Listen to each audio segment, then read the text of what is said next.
welcome to this episode of Nature Positivity, the podcast where we chat about all the fun things that happen in the natural world over a cup of tea. I'm Holly. And I'm Cerys, and for this episode we thought we'd do something a little bit different. We thought it'd be nice to have an opportunity for you to get to know us a little bit better. Better late than never. It wouldn't be Nature Positivity without a hot drink. Do you have a cup of tea, Holly? I do have a cup of tea, yes, and do you? Yep, I've got a cup of Yorkshire tea and I've also got a donut today. Nice. What kind of donut? It's like one of those round... not round, they're all round. One with like sprinkles on it, and like the hole in the middle is one of those ones, and it's pink. That sounds yummy. I'm very jealous. It is good. Hi, I'm Holly and I love wildlife. I did an undergraduate degree in wildlife conservation, and then from that I decided that my interest was science communication, hence why I started this podcast, to share my love of the natural world with other people.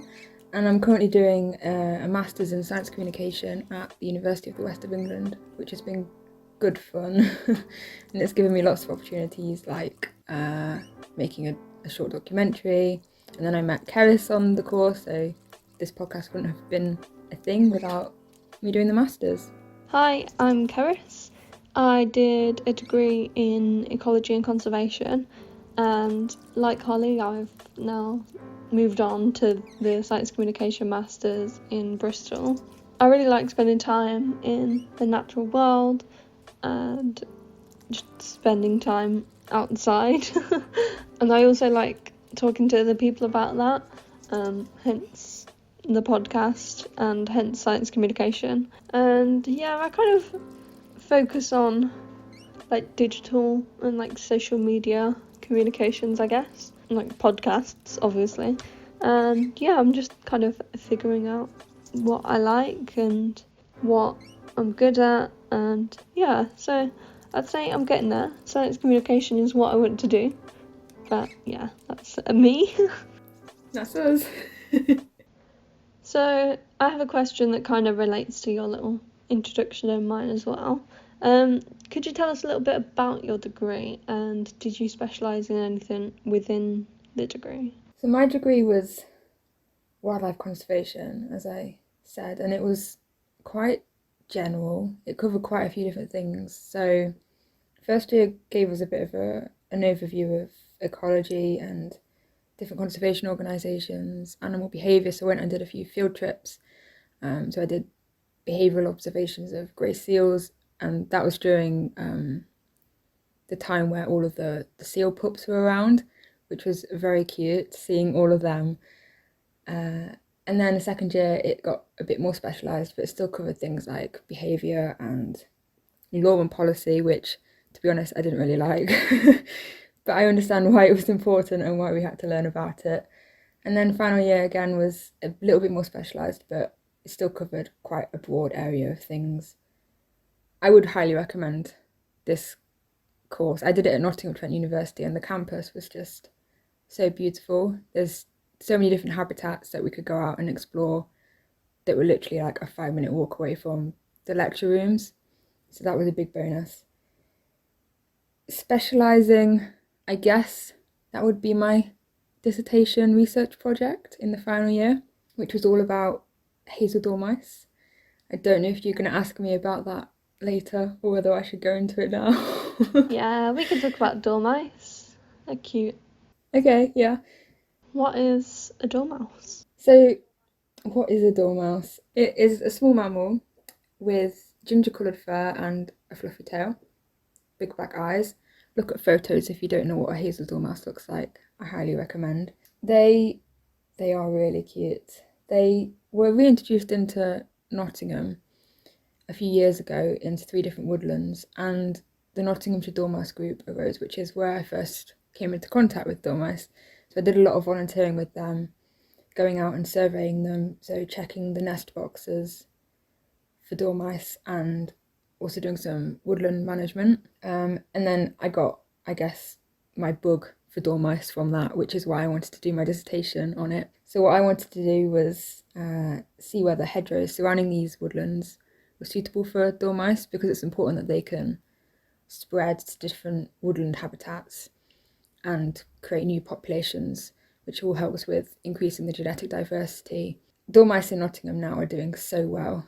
They're just each year the numbers that they record just get higher and higher, which is really nice and really good news for the species, because they were in decline initially, but reintroduction programs like this have really helped to bring them back. Yeah, that's my, I guess, specialisation for my degree and my research project in a nutshell. But yeah, I guess the outcome of that is look at dormouse pictures. Just look into, I guess, local dormouse projects that you might have, and if it takes your fancy, go out and help them and help the licensed surveyors to check for dormice in their woodlands, because it's a really great experience, and you get to hold them as well, which is always very nice. Oh, I bet they're really light as well. They are quite light, yeah, apart from around this time, September, October time, when they fatten up for winter because they hibernate. Relatable. Yeah, so so they get quite chunky and fat, but they're still small mammals, so they're still quite light. Can you see them anywhere in the country, or are they just in a particular place within the UK? They're more concentrated towards the south of the country, and mostly in woodland habitats, but also in hedgerows surrounding woodlands. You can't go out and look for them on your own because they're a protected species, but yeah, as I say, look for groups in your area. They may not be a group if you don't live in an area where there are dormice, but look for a group, and then you can go out with the licensed surveyors and see them for yourselves. One thing I always like to mention with dormice, which is a fun fact, is that they have sticky feet because they're arboreal, so they climb trees, and the sticky feet helps them to grab onto the branches and not fall off. And they're also nocturnal, which helps as well. So obviously it's dark, they can't see. The sticky feet helps them to clamber through the trees. How do they find their way around? I think it might be a combination of touch, so with their whiskers, and then I don't know about the eyesight. They do have big eyes, so maybe they have decent eyesight and a sense of smell, but I'm not confident enough to confirm, or yeah, I don't know. I'm gonna swing that question back at you, and can you say a little bit about your degree and maybe what your dissertation was about? Sure. My degree was ecology and conservation, as I mentioned before. I went to Edge Hill University. The campus was really nice, the lecturers were really helpful, and there was it was kind of nearby to a lot of natural places, where we could go and look at the habitats. It's a battle of the universities. Go to Nottingham Trent, and you're like, no, go to Edge Hill.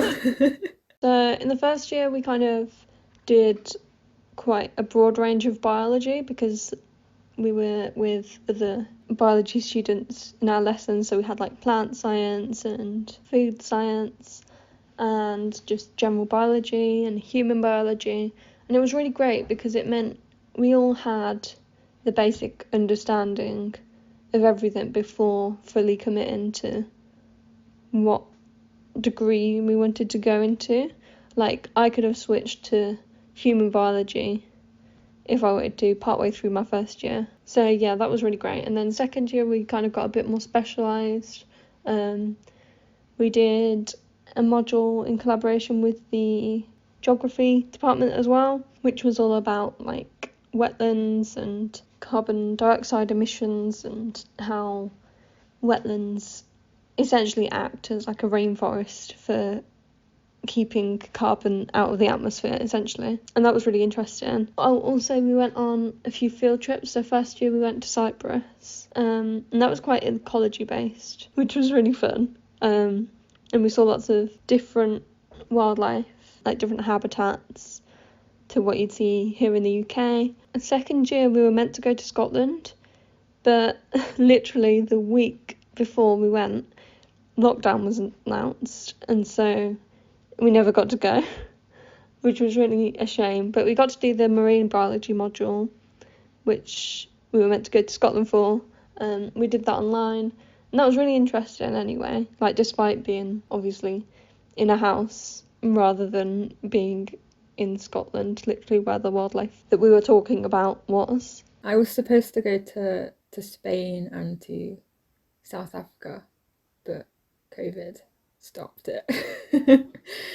Yeah, I had like an alternative field trip in final year. As a replacement for South Africa, we got to do some things on campus, which, in comparison isn't that good, but as I say, the campus was really nice. So I went out and did some small mammal trapping, and they also have hedgehogs on site, so we went out at night and I love hedgehogs. They're so cute. yeah, I did some hedgehog surveying, which was lovely.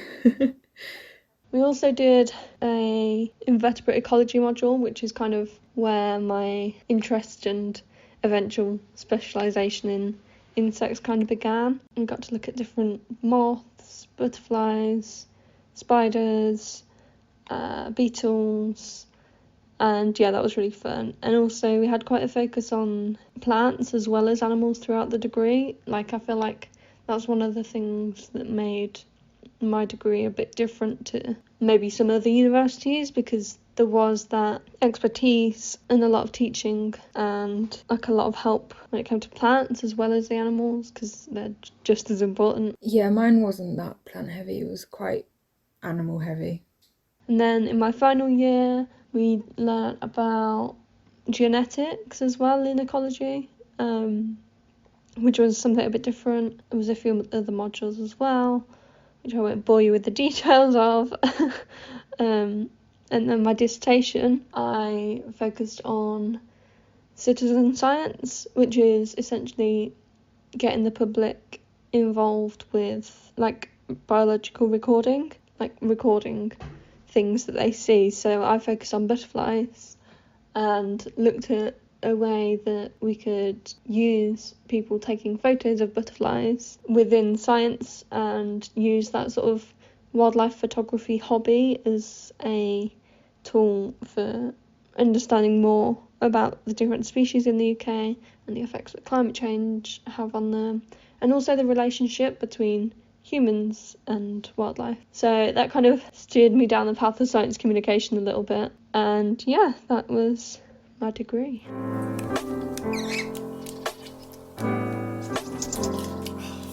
You said that you did your dissertation on butterflies. Do you have a favourite species? I do have a favourite species, I think. I quite like comber butterflies. I think because they were one of the first ones that I learnt to identify. And also they're kind of a bit different, like their wings are a bit jaggedy, almost as if like a bird has pecked them or something, but they actually haven't been pecked. Yeah, they're also like quite a bright orange colour. I've actually got a tattoo of one, so I feel like I'm allowed to call them my favourite. Yes, I think if you've got it permanently inked on you. But yeah. Do you have a favourite animal? Maybe a dormouse? I was thinking about this because I did think I would be asked this, and I don't think I do. I do love dormice. That is definitely a favourite species, but I don't think it's a singular favourite species. There's just other animals I like. I quite like cats, not house cats. I love house cats, but like big cats and other like wild cat species. Yeah, just before I went to uni, I kind of had like a bit of an obsession with big cats. Like lions and tigers and leopards and things. They were kind of what brought my interest into the natural world a little bit, just from like TV programs and things. Yeah. But yeah, they're really cute. 100% agree with that. And I watched the first episode of Frozen Planet 2 the other day. I'm a bit behind. But one of the species in it was a Pallas's cat. And I'd heard of them before and I did recognise them, but they're just, as it mentioned, they're just like the grumpiest cat ever. They just I think it was something like a lot of their hunts are unsuccessful. So I suppose it's an understandable grumpiness, but they were a bit hungry. Yes, exactly.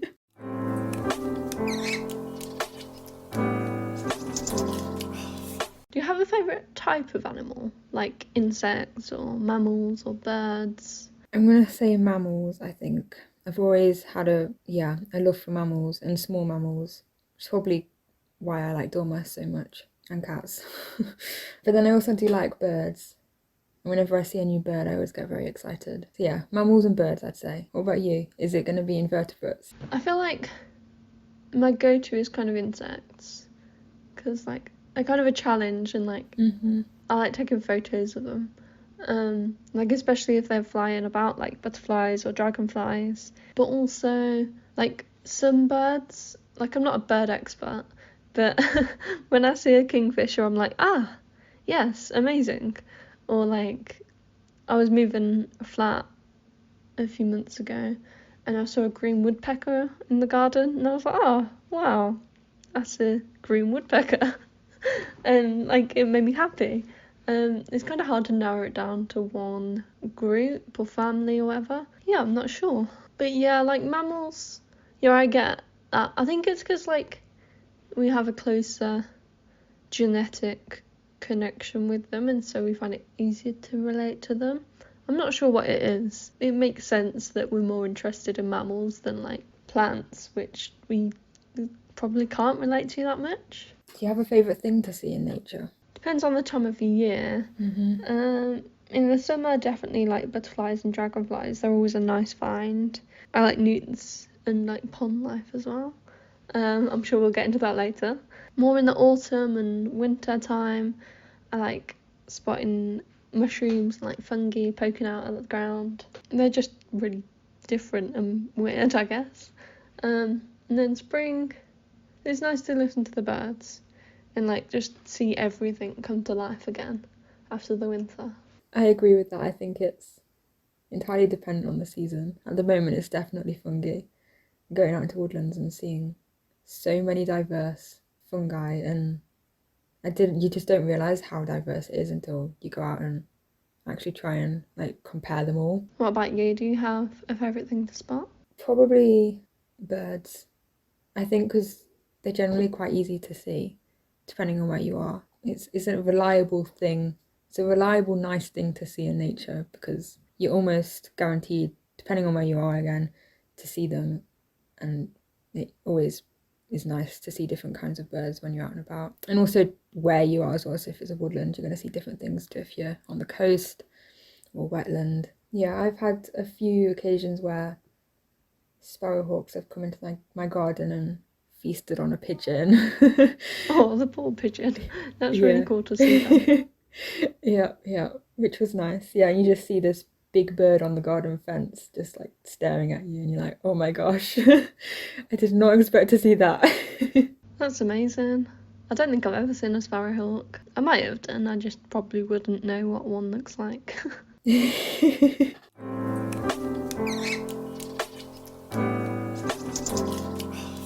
I noticed that you volunteered with a bat group in Nottinghamshire. Do you want to tell our listeners a little bit about that? Yeah, so I've got to admit, I've only been out with them a couple of times, but all the times I have been out with them, it's been really good fun. So I went out and did some bat box checks. It's all about the box checks apparently in my life. Dormouse box checks and bat box checks.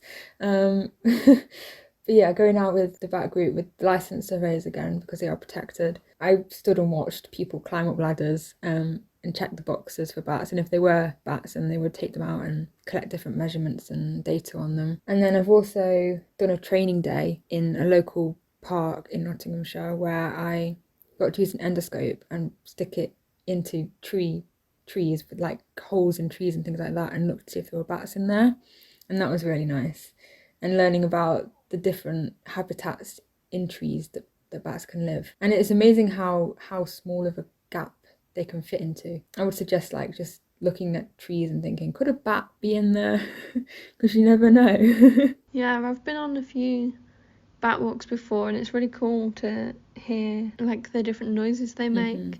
You have these devices that like pick up the echolocation of bats and like turns it into a frequency that humans can hear. And yeah, sometimes you get to see bats flying around as well because you can kind of hear them on your little device and then look up and find the bat. Bats are good. Yeah, they are so cute. And people are scared of them, but I don't understand why, personally. They're just fascinating. Yeah, they're really cute. I don't know how much you can tell us, but your current dissertation is kind of relating to bats. Are you able to tell us a little bit about that, about the dissertation for the Masters in Science Communication? I can explain what I did, but I won't necessarily explain what I found because of ethics and all of that. So it's funny we should say that Halloween and bats are linked and people are scared of bats, because my dissertation, my research project for the masters is all to do with bats being a disliked species, but specifically the influence of music in documentaries on people's attitudes towards bats. See, I really love film and TV music. I've grown up being a musician, so I guess that's why I'm drawn to it. But what I wanted to see was whether different types of music influenced attitudes towards bats and people's willingness to conserve them. There was this really interesting study in 2016, and they looked at people's attitudes towards sharks and willingness to conserve them using different types of music in a shark video. So they had ominous music, uplifting music, and then no music. And obviously sharks are so linked to Jaws, and people are terrified of sharks because of the film. So they did a survey, and what they found was that ominous music can negatively impact attitudes towards sharks. So in Jaws, the music was obviously there to make people fear the shark, and if a documentary has scary music, then people might be more fearful of the animal. And the same is true for uplifting. So the happy music made people more positive towards sharks. But they didn't actually find any difference in the willingness to conserve them, which I thought was quite interesting. So my research was basically the same thing, but to do with bats. Yeah, I've found some interesting ththings. I'm not necessarily going to reveal them now, but... Ooh, the suspense. I can't wait to hear more about it one day. But yeah, it's been very interesting, and some really intriguing results have come out of it, I think. It's a really interesting topic because it's not something that I'd initially think of. I'm not a very...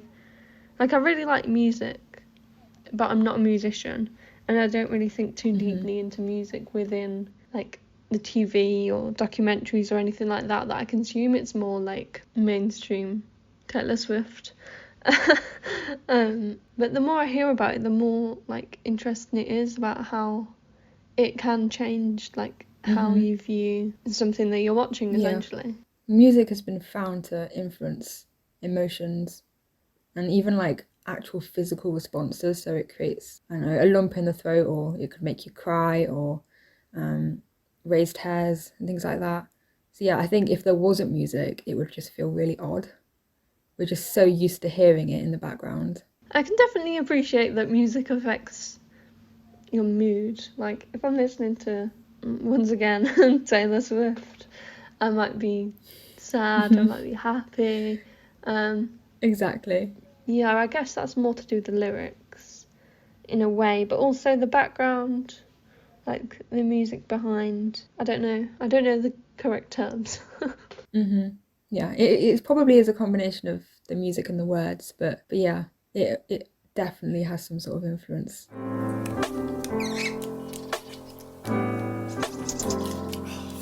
If anyone follows Cerys on Instagram, they may or may not know that she has a van which she's converting into a camper van. Could you tell us the story about this and the name, because the name is amazing, and what your plans are, I guess, for the future with the van? Yes, so I have a van called Rocket. It's a Volkswagen Caddy. I kind of grew up camping, and I think that's where my love for the outdoors kind of came from, and so it kind of makes sense that I've ended up going down that route in my adulthood. So yeah, I bought this van, and it was empty in the back except for some shelves which we took out from when it used to be a working van. It used to be a British gas van. Nice. So I put a bed in it. I actually got a second-hand IKEA kids kitchen, which I used. It was the perfect size for a cupboard in the back, so that was great. And put a leisure battery in there so I can have lights and charge my phone without draining my van's battery. Yeah, it's really fun. It's really nice to just wake up in a forest. I went to a campsite in the Lake District, and I woke up and I was like, oh, this is nice. And then I opened the window and the fresh air greeted me. I was just surrounded by trees and wildlife, and there were some ponds there as well. And yeah, it was really nice, and I recommend.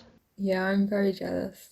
That's something I've never done, been holidaying in a camper van, but it's something that I've always wanted to do. Do you have any advice for someone who wants to convert a van for themselves? Advice, I'd say, if you're questioning whether you should buy a van or not, I recommend, if you can afford it, go ahead. Or maybe like if you've not really been camping or like away in a camper van before, there are ones that you can hire and sort of test the waters a bit and test different vans before you commit to it.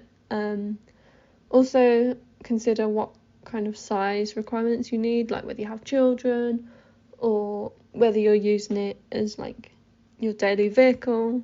I got a slightly smaller van because A, I don't need that much room, B, it's much better on fuel, and C, it's my only vehicle, so I kind of needed it to be, I needed to easily be able to get around in it.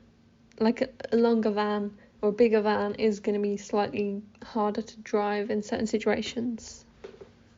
So yeah, definitely consider that, and also your budget. It's a big factor. But yeah, just do it. Just do it. Why not? It's good advice.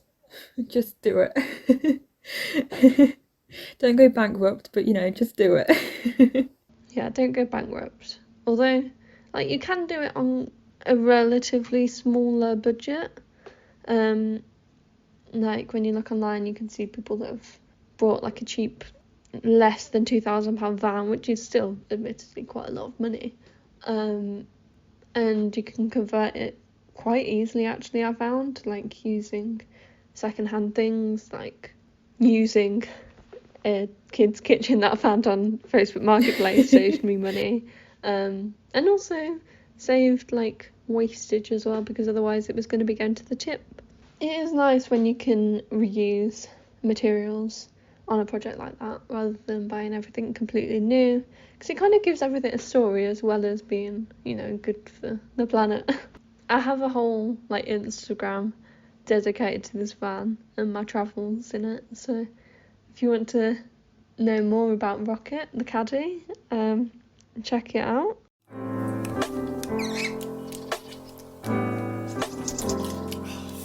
So we met in Bristol. We're both doing a master's in Bristol at the Festival of Nature in Bristol. You ran an event. You want to give an overview of your event? Yeah, sure. So if you hadn't already gathered, I am a big fan of music. So I wanted to combine music and wildlife in a workshop for a family audience. And it went through several different iterations, but the final thing was all about the children making musical instruments from, I don't know, things that would be classed as scraps of material, so paper and bits of felt or whatever. So they made like tambourines and maracas and things like that, which was good fun. And then each of those instruments represented an animal in a food chain, so a plant and an insect and a mammal and a bird of prey, for example. And then they would play the instruments, and they would have to try and find their food and based on the sounds. So say a bird of prey wants to be really quiet because they don't want to scare away their mouse food, and the mouse also wants to be quite quiet, but then the plant wants to be really loud because they want to attract as many bugs as possible so that they can pollinate and reproduce and things like that. So that was kind of like a big bulk of it. And then the ending was to do with birdsong and call and response. So there were different glass jars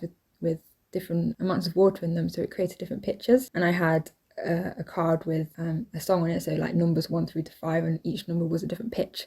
And then when they saw that their number came up, they would blow into the glass and it would make the sound. So yeah, that was quite fun. And that was basically it in a nutshell, just trying to communicate, I guess, wildlifey facts and information about the environment and ecology through music, so connecting the arts and science. It was good fun. Oh, nice. That's really cool and like an interesting approach to communications.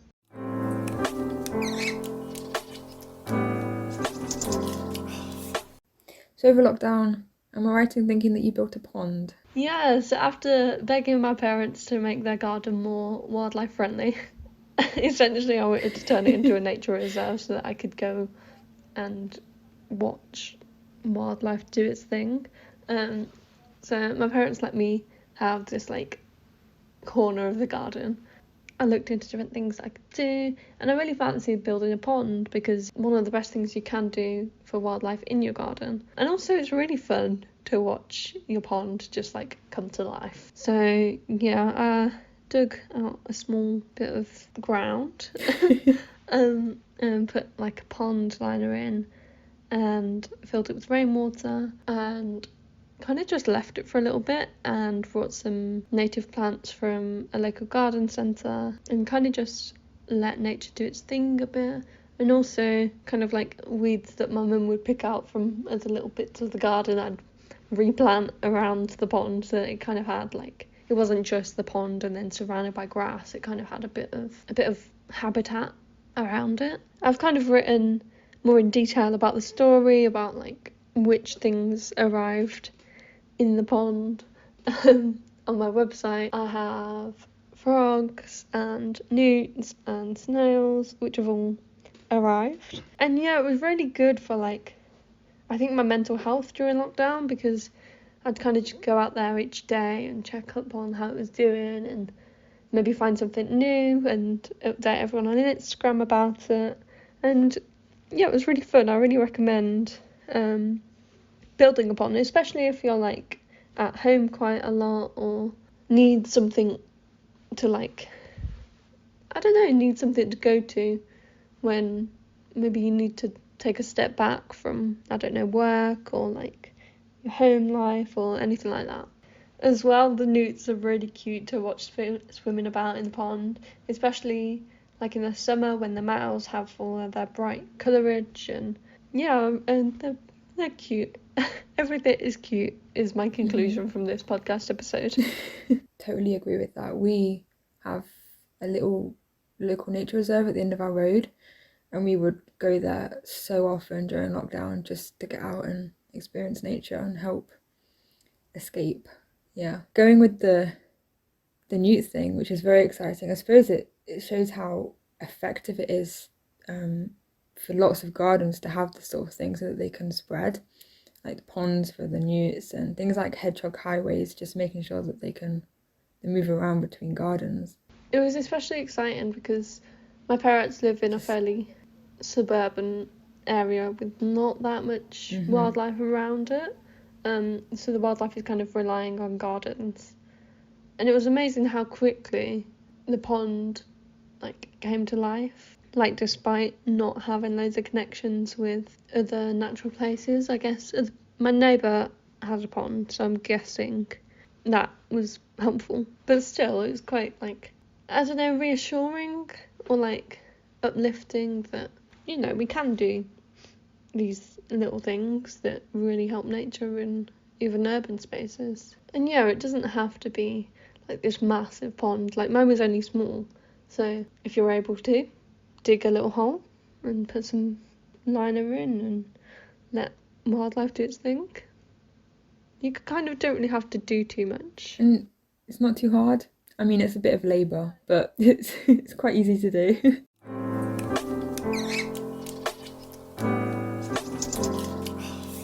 I noticed that you're a volunteer with Conservation Careers. What do you do with them, and could you give a little overview of who they are, perhaps? Yeah, so Conservation Careers, if you haven't heard of them before, are an organisation that helps aspiring conservationists and people working in the sector to get a job in conservation. So they do various different things. They have a job board where they post conservation jobs. They have training courses on so many different things, like communications or project management, fundraising, things like that. They have webinars, which are free, and they do interviews and podcasts and things like that, all with like advice and interviewing people working in the sector and telling their career stories to help you follow in their footsteps. Yeah, so what I do is I'm a social media officer, which is a voluntary position, but I help to post those jobs that they advertise onto their social media channels and do a few social media campaigns, so helping to spread the word for their courses that they do. Currently we're working for working towards a promotion on social media for their conservation scholarships page on their website. So they've compiled a load of different, over 500 scholarships within the conservation sector, with information of each type and tips for applying to them. So yeah, that's really exciting and something that's been in the works for quite a long time. Yeah, so if you're interested in breaking into the sector, or if you don't really know where you want to work, what kind of things you want to do, but you want to do it within conservation, then they have quite a few different resources that will help you. Yeah, it's good fun. I quite enjoy social media things, so it's been good to do it outside of my personal account, and to help other people as well. It's nice to know that you're doing it for an organisation that is all about helping people achieve success within the sector.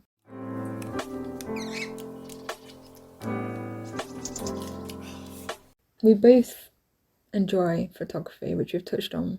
Do you have a favourite thing to photograph? I like a good challenge, but not too much of a challenge. Not like birds in flight, but like, again, butterflies or like moths or dragonflies or anything that I can chase around until it lands in a nice spot for a photo, essentially. Yeah. Yeah. What about you, Holly? Do you have a favourite thing to take pictures of? I'm going to bring it back to it entirely depends on the season, I think. So definitely butterflies in the summer. I feel like butterflies are such a standard thing to want to take pictures of. I don't know if that's just me imposing my opinions and like assuming that's what other people want to do. But like they're really pretty, so They why are, not? yeah. And then other inverts that I see around and about in the summertime as well. I think all throughout the year birds, although with varying degrees of difficulty, yeah. Especially in summer when there's so many leaves in the trees, you can't actually see them, but you can hear them. They're just teasing you. Yeah, I haven't actually gone out with my camera yet in the autumn time, but I want to, and then try and get some nice pictures of some different fungi. I used to learn so much by taking pictures of things as well. Like that's kind of how I learned a lot of the things I know now. Like obviously my degree helped, but like just taking a picture of something and then going home and finding out what this thing was and like learning more about it. Yeah, it's kind of one of my favourite things about wildlife photography, I guess. Yep. I relate to that. My storage, I use Google Photos, and my storage is basically full because there's just so many photos because I use my phone so much.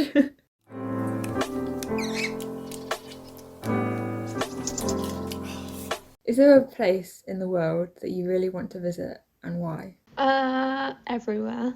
Everywhere. I'm Yeah. not sure. I'd like to go to New Zealand. I feel like that's, I don't know, I feel like a lot of people want to go there.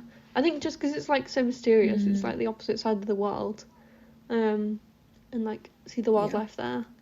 I want to go there for Hobbiton, for the Shire, because that was filmed in New Zealand and they have the location. I'm a very big Lord of the Rings fan, so yeah, I'd go there for the wildlife and the culture and whatever, but then I'd also want to visit that as well.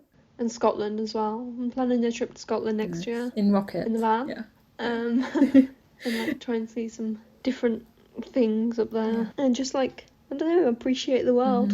What about you? Do you have anywhere in mind or everywhere?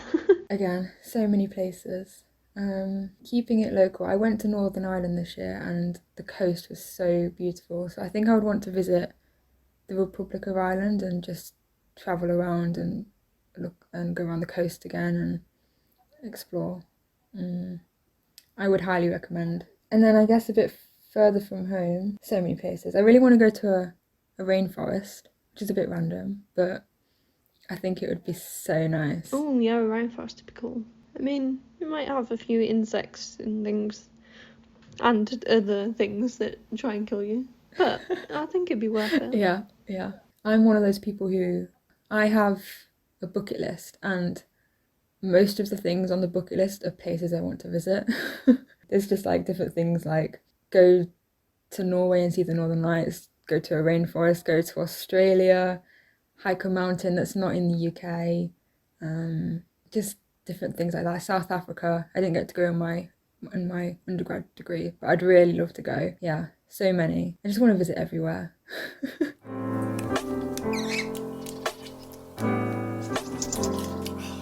Unrelated question, but I thought for our last one, do you have a favourite thing about this podcast, about Nature Positivity? Oh my goodness.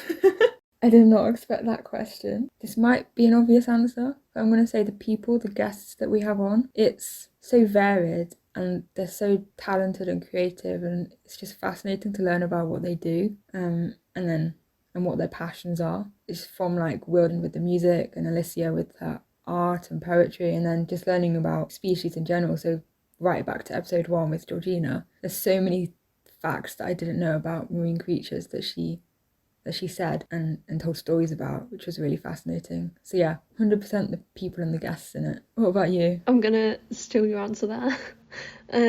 Yeah, definitely the people, and like hearing all of these people's different like interests and knowledge, and it's so cool to hear from like a range of people as well.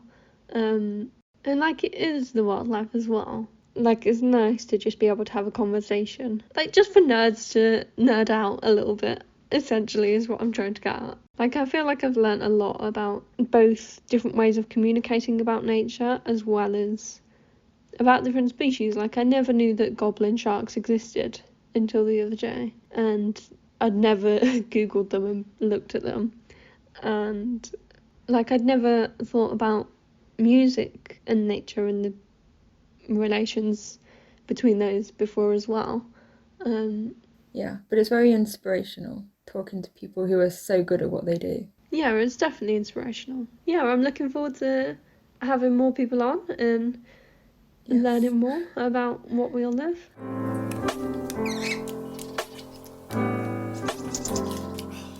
Here on Nature Positivity, we like to end our episodes with our nature highlights of the week. So Cerys, let's hear yours. Do you have a nature highlight? Yes, my nature highlight is when I was going for a walk with my friend the other day. She's not like a nature nerd like us. Like she likes the outdoors and likes going on walks. Normally I'm the one to like stop and point out wildlife, but this time it was the other way around, and she was like, oh, mushrooms. And she pointed out some really cool mushrooms that I'd not spotted. I don't know why I hadn't seen them. It was really nice, and I saw lots of different ones. Typically, I did not have my camera on me, so I was on the floor with my phone, hoping that no one walked past. But I got some cute pictures, and I posted them on my Instagram. No idea what any of them are, but yeah, that's my nature highlight. What about you, Holly? Mine happened literally about an hour and a half ago. It's been quite a rainy week so far. I say so far, we're recording this on Friday, but it's been quite a rainy week and it's been quite a rainy morning. And finally the rain stopped and the sun came out. So I went out and went to that local nature reserve at the end of my road, which I mentioned earlier, with my mum. And we just it was just a 15-minute walk around the area, but that was really nice. And especially in autumn, I love walking in autumn and seeing all the leaves on the floor, the different colours, the reds, the oranges, the yellows. It is really nice. Oh, that's so nice, especially at the moment before they've gone like mushy. Mushy, yeah. Exactly. So yeah, just taking that moment out of my work to go out into nature, and especially in autumn, that was a highlight of the week. So I don't know about you, Cerys, but my cup of tea has all gone, which must mean it's the end of the episode. Thank you so much for listening to this episode, and if you enjoyed it, please consider giving Nature Positivity a follow and a review. Preferably a good review though, as it really helps to spread the word about this podcast. Don't forget to follow us on social media. You can find the details in the description of this episode, and keep an eye out for our next episode where we will be joined by a new guest. Thank you again for listening to Nature Positivity.